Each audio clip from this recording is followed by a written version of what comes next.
Paano nga ba malaman yung status ng loan natin sa Pag-ibig? Online lang. By the way, kung first time mo sa channel natin, gusto mo pa ng mga online tutorial videos katulad nito, please click the subscribe button.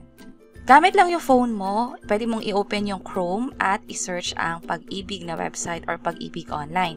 Dapat makita mo tong pagibigfundservices.com. Tap ko yung virtual Pag-ibig account. Meron ditong apply for and manage loans. Tap natin yan. Sa pinakababa, merong view loan status. Tap ko rin yan. For type of loan, piliin lang dito kung housing loan, kung multipurpose loan, or calamity loan ba. Next, dapat ilagay mo rin dito yung MID number mo o yung Pag-ibig number. At maging yung last name. Tap ko tong submit.